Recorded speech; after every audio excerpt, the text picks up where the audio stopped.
The topic under discussion is about advertising and consumer behaviour around Christmas time. Still with us, Jason Levine, Liwandile Kokweni and Kate Scoombie.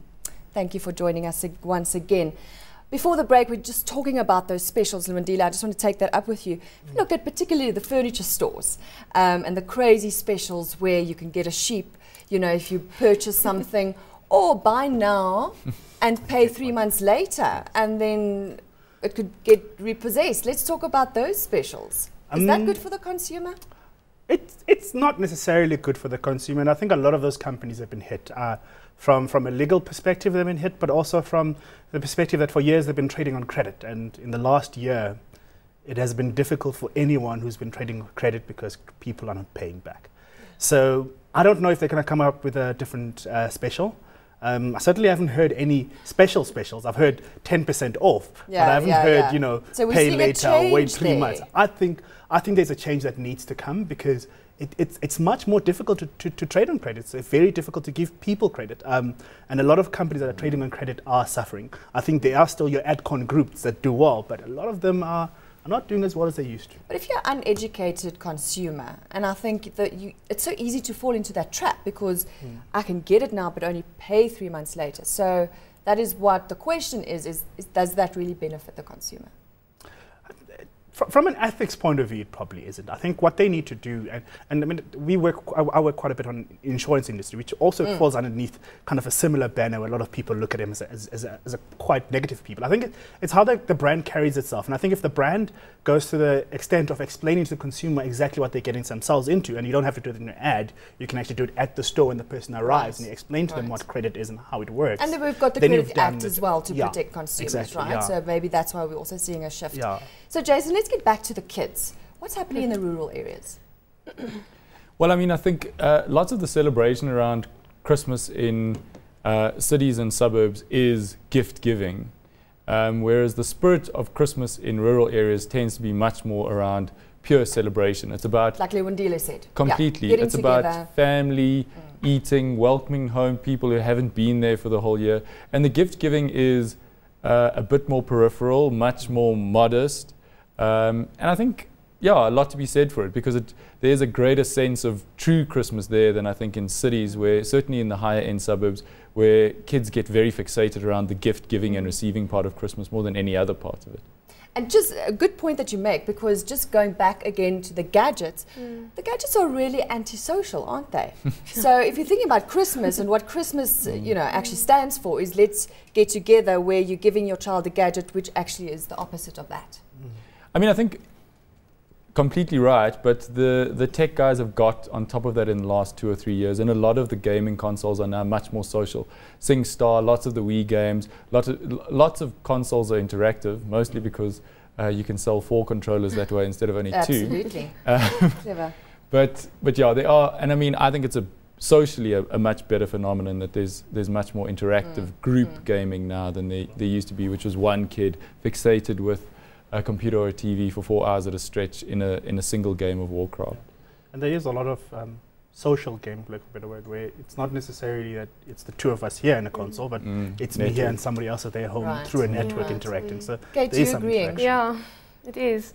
Because I mean, now you can have groups and functions with SingStar, and you can have all your friends over and all make fools of yourselves, basically.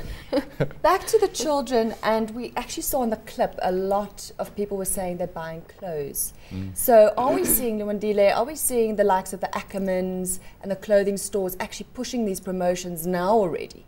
Adcon is definitely, I think, going to be going out with something. If you look at all the Sunday press, I've noticed this Sunday there's definitely a lot more kind of clothing, Mr. Price and Adcon kind of things. There is still a bit of furniture, but it's not necessarily savings or free or get something free. I think there's definitely going to be a move towards more practical gifts rather than elegant gifts. But I think there will be a fair mixture because the recession hasn't hit everybody. Some people have won from the recession, and those people will get bonuses and they will go crazy like they normally do. So what do you think is the reason for decorations going up now? Kate was saying people don't really spend now. You know, it's more like a last minute thing. So why do you think there's such a push to to actually get into the spirit now? Yeah. Or is it just maybe just to get into the spirit? I think it's to get people into the mood. I mean, I think if you only get people into the mood in December, you know, it might kick in much more later. I think, you know, the World Cup happened in June, but there was stuff starting to happen in May, April. You have to kind of get people into the role and say to them enough time for them to realize, Christmas is around the corner. Because when you're sitting in October, you have this false security that Christmas is 3 months away, and then, you know, a couple of weeks later, it's 2 weeks away. So I think you need to kind of gear people up prior to the date and not wait for the actual date. Although the spending will generally tend the spending will come. The spending will come. So Jason, what's hot on the list for this Christmas? Let's talk middle to upper. Okay, we've spoken about quite a lot of them already. I mean, in the kids sector, there's still figurines. Ben 10 is still big for small kids. There's the Moxie dolls for girls, and then very quickly after that we get into the consoles and games for the consoles, which are... That's going to be a #1 seller, isn't it? Yeah, no. It seems that way. Games. If it depends on the children. Yes, no. And if the consoles came last year and the year before, then you have to fork out for games this year. Yeah. And then also, I mean, there's high-end tech gadgets coming for Christmas. iPad and iPhone 4 will be here, and there's lots of demand for that. And as we were saying about BlackBerry, lots of teens who aren't BlackBerried yet want it for this Christmas. And then clothes. The pair of Guess jeans that whoever a 17-year-old girl has wanted for the last 3 months, she will continue to want for Christmas. And lots of demand on high-end clothing and fashion items for Christmas. Leondila, do you think adverts need to be a little bit more creative now? We spoke earlier about, you know, the slice of the pie is shrinking. So are advertisers now being more creative to get out there?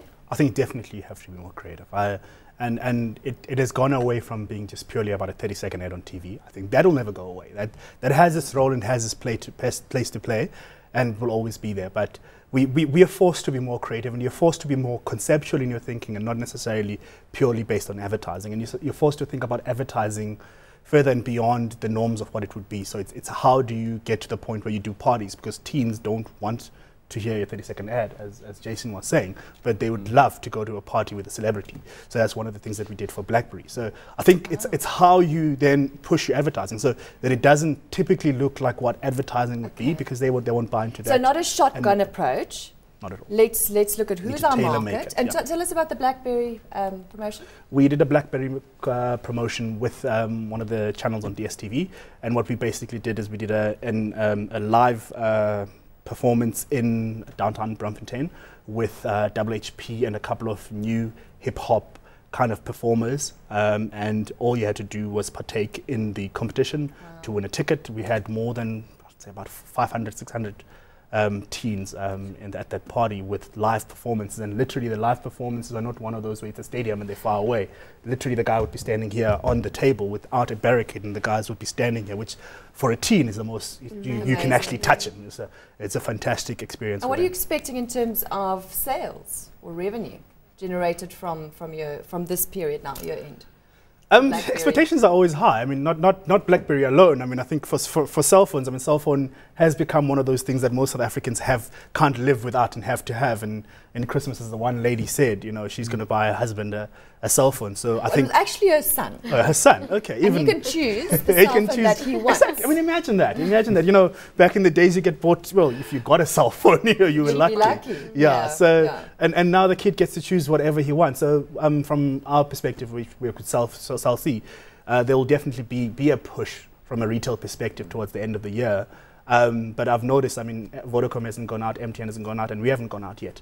But it will definitely happen. So when are you going out? It's one of those... Are you waiting? We're waiting. I think also Cell C has had a lot of activity happening because we launched quite later on this year. So we've got a lot of retail deals out already that are not necessarily Christmas deals, but they're retail deals, and we're quite active in the marketplace.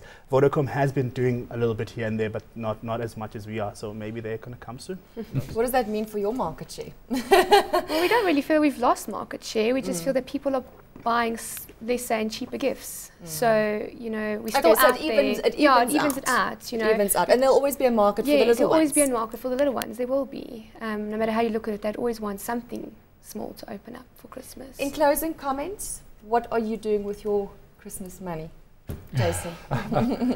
I'm hopefully traveling, and I have to buy big extended family, lots of gifts, lots of them young. So all the so items, you will be spending. all of the items we mentioned have to be included on somebody's list. Yeah. Myself, I'm part of that migrant labor, so I'm going back home. Are you going to the Transkei and having celebrations? A cousin of mine is getting married, so that's all we're doing this December. Amazing.